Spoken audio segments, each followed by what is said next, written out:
Nah ini yang saya mau, saudara. Ya, jadi kenapa dia tidak mau? Karena ya, dia bilang Tuhan benar-benar. Makanya saya bilang, jangan tinggalkan Tuhan sekali. Kenapa? Kalau nggak ada makan, jangan tinggalkan Tuhan. Apakah dengan tinggal Tuhan kamu bisa makan? Ya, nggak ada uang kamu tinggalin Tuhan. Ya, apakah tinggal Tuhan kamu bisa punya uang? Misalnya hidup ini tidak pandang bulu, walaupun Kristen nggak Kristen tetap aja punya masalah. Nah masalahnya kita jangan sekali tinggalin Tuhan. Apalagi banyak orang Kristen gara-gara gereja, nggak senang sama gereja, dia tinggalin Tuhan juga. Sama-sama pendeta, dia nggak senang sama pendeta yang pernah ngomelin dia tinggalin Tuhan. Ya sama orang Kristen yang pernah cek dia akhirnya nggak mau ikut Tuhan Yesus. Yang rugi kamu sendiri, saya bilang. Jangan, ya, orang Kristen mau apa urusan dia sama Tuhan. Yang penting saya tetap, ya, manusia kan bisa salah sama kita. Gereja bisa salah, pendeta bisa salah, namanya manusia. Tapi sekarang pertanyaan tanya, kenapa kita tinggalkan Tuhan? Apakah Tuhan pernah bersalah sama kita? Tuhan nggak pernah bersalah. Kenapa kita tinggalkan Dia? Nah ini seringkali kita ini tidak berpikir panjang. Saya lihat banyak orang Kristen, gara gereja, gara apa istilahnya, udah tinggalin mau ke gereja lagi. Saya bilang, yang rugi kamu. Nah kita penting rugi ya, karena menjelang akhir mati, tahu siapa yang temenin kamu? Oh saya masih ada Tuhan Yesus. Makanya orang ini tuh si bapak ini ditemenin Tuhan sampai akhirnya dia meninggal dengan tenang, saudara. Wajahnya enak dilihat, saudara. Ya, dia tidak mengalami. Makanya firman Tuhan Paulus bilang, hai maut, di mana semangatmu? Itu namanya kemenangan terakhir, saudara. Nah ini iman kita terakhir ini, saudara. Nah, apalagi saya udah gocap misalnya ya, tahun depan udah gocap 50 tahun. Saya mau nyari apa lagi? Nah saya mau nyari, matinya hai maut, di mana semangatmu? Saya tahu suatu hari saya akan mati, tapi saya tidak takut. Nah ini yang saya pelihara, saudara. Nah saudara tahu nggak? Mati paling nyaman apa? Nah saudara, mati bersama Tuhan, di dalam Tuhan. Sakit nggak berasa, lu mau kanker mau apa, dia tidak merasakannya, saudara. Nah kedua, saudara, tempat yang paling nyaman untuk mati di mana tahu? Di gereja. Lagi persekutuan begini, saudara. Itu paling nyaman. Makanya saya pilih, Tuhan, kalau saya mau mati, saya nggak mau di ICU, saya nggak mau di rumah. Ya, di ICU rumah sakit duit udah habis semuanya, ya, udah sampai anak cucu ngutang, ya, ngobatin kita baru mati gua. Nggak mau Tuhan, ya. Kalau boleh pilih, kan mati kan boleh minta, nggak boleh. Ya Israel kita bukan menentukan, tapi kita boleh minta kan. Tuhan kalau boleh aku minta mati di atas mimbar. Seperti hari ini, makanya kalau saya mati mendadak di sini jangan kaget. Itu permintaan saya, ya, saudara. Nah, kenapa toh? Karena mati lagi dalam pelayanan, dalam suasana rohani itu paling nyaman. Ya, saudara, contohnya, ya, ini faktanya. Misalnya saya mati di sini, toh, ya, sudah, haleluya, terus paus atau penggunaannya pecah atau jantung atau apa toh? Haleluya, kan mukanya enak gayanya.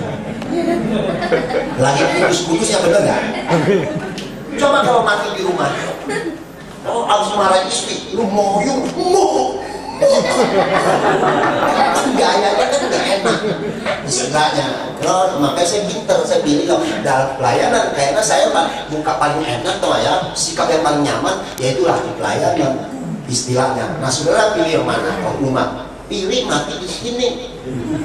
Lagi kebaktian di gereja atau di persekutuan lagi gudeg tangan. Ya pas nyanyi haleluya, saudara mungkin nggak mikir sampai panjang sih, saya udah mikir sampai ke sana. Ya, tempat paling nyaman buat mati itu adalah saat kita lagi bersekutu dengan Tuhan. Wah, itu paling nyaman. Coba pendeta, ya waktu kerusuhan dia dibakar, diapain, saudara, dia ada posisi doa. Berarti rohnya sudah diangkat, dia tidak merasakannya. You know, kalau dia merasakannya dia berontak-ontak dong. Ya, matinya pasti begini dong. Ya, ini dia posisinya doa. Berarti dia tidak ada perlawanan, tidak ada berontak. Berarti dia benar-benar dilindungi Tuhan.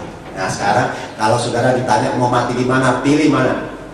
Mati di gereja. Lagi persekutuan dengan Tuhan, lagi doa. Ya. Kalau di rumah ya paling dikit lagi doa lah. Ya jangan lagi marah. Nah itu ya nah itulah yang. Nah kita akan lihat bahwa kenapa saya yang dari orang pai-pai, dari seorang turunan yang tukang suhu, tukang kuamnya, kok tinggalin mengikut Tuhan Yesus, ya? Nah kita lihat pandangan saya sekarang sama dulu ya. Dulu saya tidak mau ikut Tuhan, saya pikir sesudah mati ini kan selauping seku, ya 5 huruf. Seliau saya mati kalau Yesus enak aja. Kalau saya mati mau cian. Orang Kristen kan nggak pernah kirimin uang untuk engkongnya, ngebakar uang kan istilahnya. Ya, jangan kirim macam-macam. 1 gelas aku aja nggak ada. Ya, nah berarti matinya sengsara pankian tiau digantung di tengah langit kata saudara. Ya. Nah itu saya dulu juga punya pikiran demikian. Makanya orang bilang ikut Tuhan Yesus. Sorry, ni cho ni, ngai cho ngai, lo gua. Istilahnya loh, gue nggak mau mati gaya kayak lu. Sampai bisa lo mati toh ikut Tuhan Yesus, yang ada kembang. Ya saudara, nggak ada TV, nggak ada parabola. Ya, kalau saya kan dikit-dikit masih ada parabola, ada TV dari kertas, istilahnya. Nah, saya punya pikiran demikian. Ternyata salah. Ya, kebenaran mengatakan, siapa yang tidak di dalam matinya dan Tuhan, dia pasti masuk ke yin jian, yaitu alam maut. Jadi alam maut ada satu tempat penampungan orang-orang yang tidak selamat, nanti akan menuju ke neraka. Jadi transit yang gak enak, ya. Jadi semacam seorang yang sudah dieksekusi, dihukum hukuman mati, tapi sekarang dia belum dihukum mati, masih di penjara, kan gak enak. Nah, tinggal tunggu aja dihukum mati gitu loh. Nah, saudara, kalau ikut Tuhan, itu pasti enak. Karena apa? Tuhan bilang, ya, hari ini juga engkau bersama dengan aku di Firdaus. Waktu dia disalib, kiri kanannya yang satu mau percaya, yang satu menghina. Ya, makanya dia ngomong satu yang mau percaya, yang satu perampok itu dan Tuhan, kalau kamu sampai sono ingatlah aku. Nah kita kan begini, ya, Tuhan dulu aku salah, aku nolak kau, tapi hari ini aku mau untuk kau. Maka Tuhan bilang apa? Kalau kita mati, hari ini juga, pada saat ini juga engkau bersama aku di Firdaus. Firdaus adalah Fayang, taman bunga Eden, ya, itu tempat penampungan, ya, buat roh-roh yang telah diselamatkan dari percaya Yesus. Nah nanti baru masuk ke surga, ceritanya demikian saudara, ya. Yesus datang 2 kali. Nah saudara, sekarang kita akan membahas tentang hal 2 pandangan ini, mana yang benar, mana yang tidak benar. Nah itu yang akan kita bahas. Oke, kita akan lihat orang yang tidak di dalam Tuhan, apalagi kita orang Chinese sama woman wanita, ya. Kalau kita mati, saudara tahu nggak kemana? Ayo. Nah, ya. Menurut kesimpulan para leluhur, hidup manusia itu yaitu tidak lewat daripada 5 huruf, ya, yaitu apa? Sen, lau, ping, seku.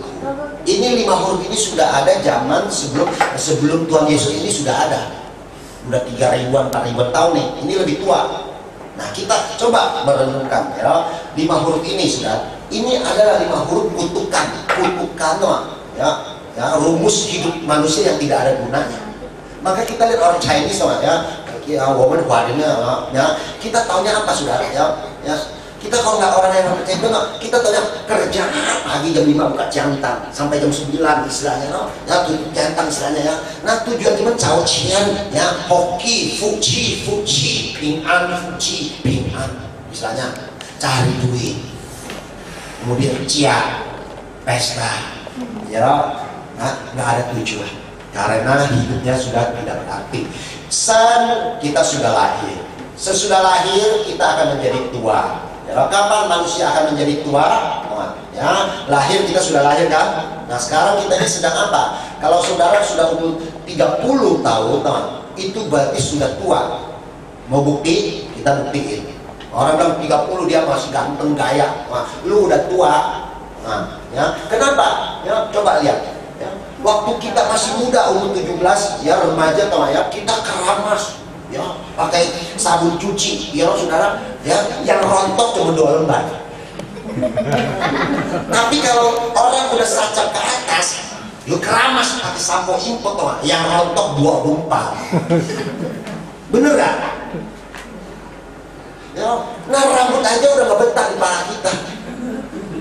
Ya, itu namanya kita ini udah moyong, udah mulai tua. Memang umur manusia itu saat menurut ilmuwan, ya, umur 30 itu semua pertumbuhan berhenti, mulai merosot, tulang udah mulai nggak tumbuh, udah mulai menuju keropos. Mata kita coba umur sajak ya ke atas saudara. Ya, nah udah lihatnya kan dulu begini, lama-lama gini, lama-lama gini, lama gini. Saya udah begini nih, pakai kacamata tuh lihat. Ya, nah mata kita udah tua. Nah sama sekarang, ya, coba lihat gigi kita waktu anak kecil tuh, ya dia masih balita, ada gigi susu, dia copot, terus Tuhan kasih tumbuh lagi, benar? You know? Nah sekarang orang sajak ke atas sudah giginya udah pada rusak, udah copot nggak bakal tumbuhnya sama dokter gigi, sajak tiaw, istilahnya. Nah itu benar, gigi aja udah gak suka sama mulut kita, lu mau gaya apa lagi? Nah yang paling nyata saudara, ya, saya paling suka dekat sama bayi-bayi. Ya, anak-anak kecil, you know. Kenapa? Yang masih polos. Saya suka. Coba saudara deketin, ciumin saudara tau. Waduh wangi tau saudara ya. Biar dia keringetan lari, wanginya wangi susu. Saya nggak suka dekat sama saudara. Kenapa? Karena baunya udah bau asam, bau keringat. Lain, baunya lain. Artinya apa saudara? Kita ini udah mulai bau tanah, tau nggak? Nggak percaya? Kita buktiin saudara. Apa yang saya sampaikan ini bukti saudara. Ya, supaya kita ini tahu diri maksud saya. Ya, ikut Tuhan tuh yang benar-benar jangan macam-macam lagi gitu maksud saya. Ya. Kita ini udah tua, udah bau tanah. Nah, ya, kita kira, wah selamat ulang tahun umur bocah. Orang mau pesta saya ulang tahun bocah tuh, lu kelewatan, berarti lu nyumpahin kok dekat sama kuburan. Ya kalau tujuhnya sip sentin masih oke lah, you know? Nah tapi kalau udah bocah pesta gue berarti saya bukannya kamis ya, gue udah tambah tua berarti saya selangkah lagi sama gerobak nih istilahnya teman. Nah kita coba tes, ya kita tes anak kecil baik teman ya, curang ya saya nggak. Kalau sekarang anak-anak yang segini-gini udah bisa bohong ya, nah itu udah mulai bau tanah juga. Ya sekarang anak-anak itu heran loh, yang itu bohong. Ini yang saya cerita yang balita, yang masih polos, ya masih polos. Coba kamu gosok dia, gosok kakinya, warnanya pasti putih, warna susu. Coba kamu gosok sendiri, warnanya hitam, berarti udah bogor kan, udah tanah. Saya ngomong bener, makanya saya tuh karena ngaca sendiri, waduh udah kacau saya. Kaya belum pasti, tua udah pasti nih istilahnya. Ya makanya saya mau nyari apa lagi, makanya baiklah ikut Tuhan. Tadi saya ngomong situ, ya udahlah kita serahin Tuhan lah. Ya, hidup kita, ya. Nah kita lihat udah menjadi tua, ya kita udah tua, ya. Nah saudara, sudah tua nunggu apa? Masuk, ya udah berapa? Lancap kau masih sehat, puji syukur, ya. Tuhan pelihara, ya. Lau secangnya ngomong jujur ya, ini pen semua. Kamu nunggu apa? Ya ini kan bahasa jujur. Ya, nah sudah suatu hari tuh, walaupun kita sehat nih kaucap sih, pokoknya dia tuh kaucap, memang nggak sakit, tapi tulangnya udah pada keropos. Jadi malam tidur nggak bisa, ngilu kayak retak-retak. Napas masih bagus, tapi tulangnya udah nggak mendukung sudah, sampai boleh dikata minta mati deh. Nggak tahan ya, selau pinglai. Sekarang kalau nggak percaya, orang udah sajak ke atas sama udah ada penyakit, coba tes ya, kolesterolnya bagus, trigliseridnya tinggi, orang bilang cek sehat sudah. Ini ada satu teman ya yang tukang kamera dia belajar cek nggak taunya kolesterolnya memang turun, trigliseridnya naik karena sagu semua. Kan orang trigliserid itu ya darah yang karena minyak tumbuhan lah ya. Nah itu terigu nggak boleh makan, bakmi nggak boleh makan. Nah dia puasa cek katanya sehat, nggak taunya sudah ya, yang lain sehat, trigliseridnya tinggi. Lucu ada loh, itu bisa langsung lumpuhnya ya. Nah itu loh, jadi artinya kita ini sudah tua ya, kemudian kita akan sakit ya, tes kita semua udah sakit, mata kita udah sakit, coba kita jalan sudah. Waktu saya ngubur dia nih teman, waktu masih muda teman ya, dia 10 lantai, kayak Superman gue sampai. Wah pangeran kuda berputih telah datang ya. Nah sekarang ya biar dia 1 lantai 2 lantai tau, gue udah malas ngubur. Nggak sampai ini udah lemas saudara Nah, artinya kita ini sudah tua, sudah sakit. Ya, nah, mau nunggu apa? Ya, kaya belum pasti, sukses belum pasti. Ya, punya cucu, anak berhasil, kita belum tentu bisa lihat.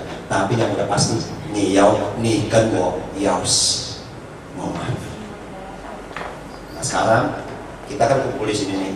Saudara tahu nggak? Suatu hari pasti ada yang jalan dulu. Kalau pusing nih, bukan kamu, berarti naik. Makanya doain naik aja. Suatu hari kita akan berpisah. Entah besok, lusa kita tidak tahu. Nah sekarang udah mati, maka saya bilang ikut Tuhan loh. Jangan di tengah jalan.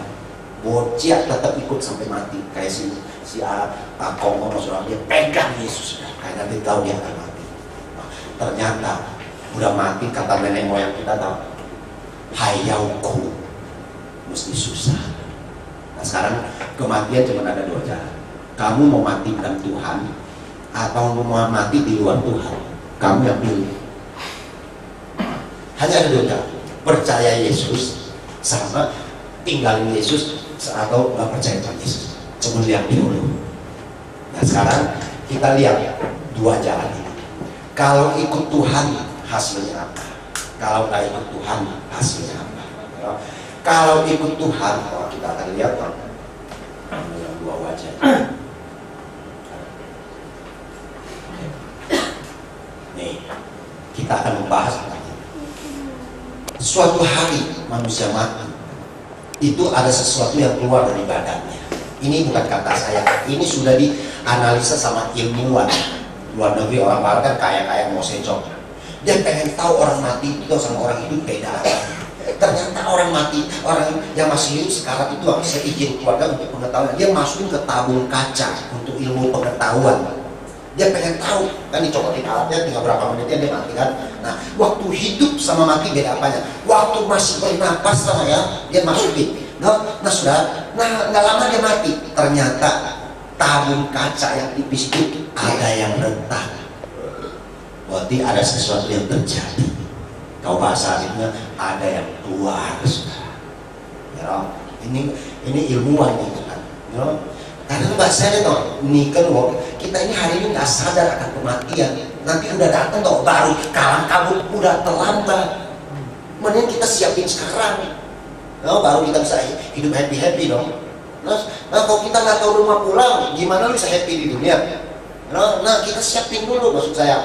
Nah terus dites lagi, orang mati ditimbang pakai timbangan komputer saudara toh, uang canggih saudara. Waktu dia masih bernapas toh timbangan segini, waktu dia tidak bernapas toh saudara, ternyata timbangannya lebih enteng. Ada yang hilang. Dan lebih canggih lagi, dia sekarang pakai foto kayak kamera ini toh, mantap. Nah itu ada infrared, ada foto aura, ada segala macam semacam itulah, lebih canggih lagi saudara. Dia mantap. Waktu masih bernapas, bagaimana keadaannya? Waktu dia putus napas, itu ada bayangannya keluar, gak main-main. Jadi, nah, sudah terus dia wawancara, ya tanya-tanya sama yang pernah mati sebentar, saudara. Mungkin setengah menit, 2 menit mati gitu ya. Apa yang dia alami? Pada umumnya, menceritakan, dia itu keluar dari badannya. Ada info nih, rohnya kan saudara kalau kita mati saya kasih tahu dulu supaya saudara suatu hari ngalamin nggak kaget. Nah, karena suatu hari kamu pasti akan ngalamin. Nah, makanya saya kasih tahu dulu, siap-siap dulu gitu loh. Nah itu waktu kita di ICU atau pas kita atau kecelakaan itu nggak langsung gitu saudara. Itu kita punya roh keluar, namanya Hodgson itu namanya copot rohnya gitu loh. Ya meninggalkan badannya. Nah itu sebentar, hanya sekilas, sebentar saudara bisa lihat ya, anak cucu kita atau siapa temen ini di kamar ICU itu bisa lihat sebentar. Nah terus ada yang jemput sudah ya, ditarik sudah ya. Nah itu kalau yang ditarik terang sama ditarik tengah gelap, nah akan masuk satu terowongan. Terowongan saudara, itu namanya terowongan cacing lingkaran saudara. Ini cerita orang yang pernah mati saudara, ya mati semut biasanya, mati mati suri dong, muter. Nah itu yang orang bisa lihat neraka, lihat surga toh ya, lihat maksudnya lihat alam maut sama lihat Firdaus. Itu waktu dia nongol cuma ada dua kesaksian. Satu nongol di tempat yang serem. Nah itu berarti alam maut, yin jian, tempatnya nyamlowo, saudara. Ya, raja neraka. Nah yang satu nongol tuh saudara di tempat yang nyaman. Nah itu Firdaus banyak kembangnya, wah enak suasananya, terang istilahnya. Nah itu yang bisa cerita pasti dia habis nongol begini kan dia masuk lagi dong. Ya kalau dia udah keluar ya bisa cerita, ya, misalnya ya udah mati dong ya. Nah dia nongol itu, nah, keluar dari terowongan itu cuma 2 surat. Nah sekarang kita buktiin, nah, dari apa?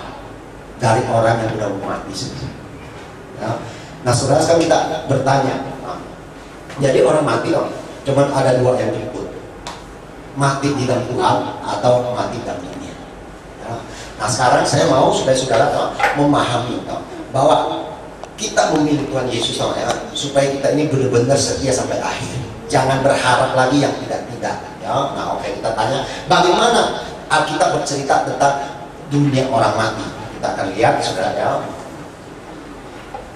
Dunia orang mati, ya, meja abu, upacara kematian, pemanggilan arwah itu yang dilakukan oleh manusia, ya dulu oleh bapak saya ya. Nah Ayub 7 ayat 9 sampai 10 berkata ya, Ayub 7 ya, 7 saya bacakan, sebagaimana awan lenyap dan melayang hilang, demikian juga orang yang turun ke dalam dunia orang mati tidak akan muncul lagi. Ia tidak lagi kembali ke rumahnya dan tidak dikenal lagi oleh tempat tinggalnya. Jadi Alkitab iman orang Kristen berkata, orang yang sudah mati ya, bagaikan awan yang lenyap istilahnya dan melayang hilang.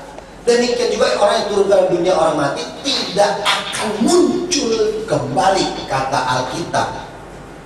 Sedangkan kata dunia orang mati masih bisa nongol, masih bisa dipanggil, arwahnya masih bisa menampakkan diri. Nah mana yang benar? Nah malam ini kita buktikan supaya saudara tidak ragu lagi, itu maksud saya ya.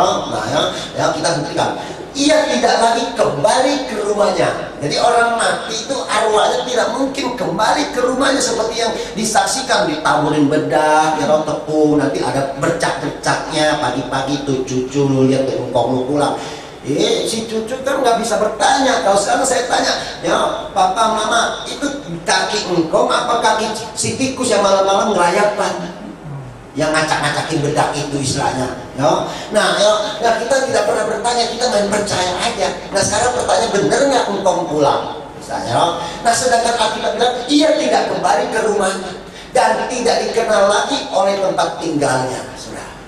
No, jadi tempat tinggalnya itu tidak benar mengenal dia. Jadi artinya bahasa pendeknya, bahasa acara, orang mati sudah putus hubungan dengan dunia. Mau bukti? Oke.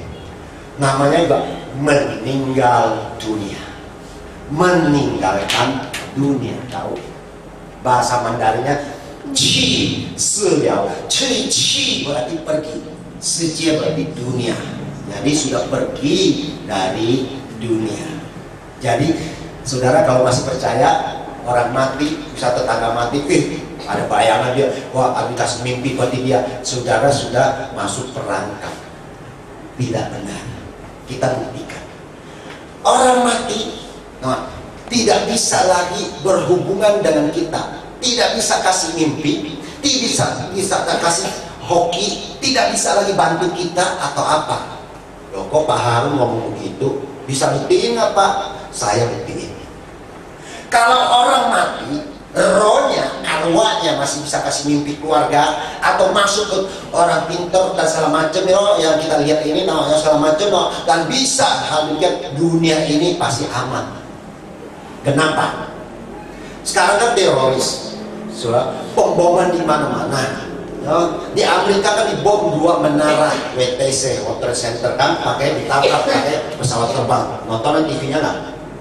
Yang mati itu kurang lebih 4.000-an orang. Agama apa aja ada, bangsa apa aja ada, 4.000 orang itu yang mati jumlah. Nah sekarang kita bertanya tanya apa? Arwah mereka itu di mana dong? Ya. Nah kalau arwahnya masih bisa kasih mimpi keluarga, masih bisa ganggu orang, bisa apa toh saudara? Nah saya salah satu termasuk ya contohnya. Oh dia juga katanya Osama bin Laden. Osama bin Laden udah ngaku nih, anak buahnya. Ya gue kesel dong. Orang gue lagi cari makan buat anak cucu saya tuh, terus tampaknya tak pakai teroris, gue salah apa? Ya misalnya, terus gue mati kan jadi arwah gentayangan dong. Ya, terus saya ngapain? Apakah saya pulang ke rumah istri saya dulu? Tidak. Saya ajak teman yang 4.000 orang itu, hei teman-teman, ini Osama bin Laden kurang ajar. Dia telah menyuruh anak buahnya menghancurkan kita. Sekarang kita jadi setan gentayangan. Mari kita rame-rame nyari dia. No, Amerika nyari dia nggak dapat, kita pasti dapat. No, terus 4.000 orang cek seluruh dunia keliling, pasti kenyari. Lo nyempet di pojok sana. Nah, ayo rame-rame kita cekek. Mana sampai sekarang batang hidungnya di mana aja nggak tahu. Benar nggak? Ini sudah bukti orang mati itu tidak bisa membantu manusia. Kalau bisa kan dibantu dong, ini kan bisa celakakan banyak orang nih. Nah, roh nggak ada, yang ada apa? Pulang minta makan, minta pakai. Bener nggak? Ya, makanya jangan bermimpi punya mengsiangan. Apa engkau kita udah mati masih bisa ngomong? Jangan sekali lakuin. Nah kedua, kalau orang mati masih bisa tolong kita, masih bisa lindungin keluarganya, ceng-beng supaya kita dapat kantong, dapat apa atau hoki. Nggak ada lagi kalau dagang orang berani buka cek kosong. Kalau saya dagang, kamu buka cek kosong, gue panggil engkau gue. Gue kasih kacang deh, gue mangkok merah. Semalam nyari lu pas besok bayar dong. Ini penipuan aja, lari kemana kita nggak tahu. Engkau lu mana ya? Mana bisa nolong? Jangan bermimpi. Yang ada pulang minta tempat, minta makan, minta kirim sesuatu. Bukan nolong. Ya, nanti kita mungkin siapa dia. Ya. Nah yang ketiga saudara, ya kalau memang kita bisa bantu kita, bisa nolong kita, bisa jaga anak cucunya. Nah ini istri saya. Ya, coba dulu dulu sore udah bisa. Kasihan dia menurut udah 26 tahun. Misalnya istri saya saudara, apa yang terjadi? Dia kami. Saya bilang, kalau engkau kita masih bisa pulang bantu kita, tidak ada lagi suami yang berani selingkuh main perempuan.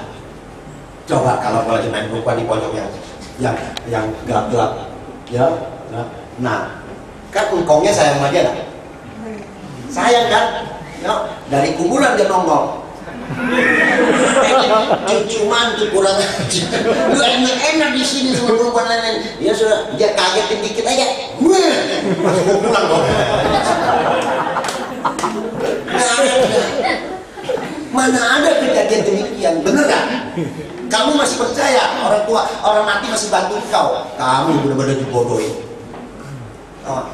Ya, itu temen yang gak bayar yang lu. Ya sumpah cekek, kayak ngapain pusing-pusing. Nah, lu udah kasih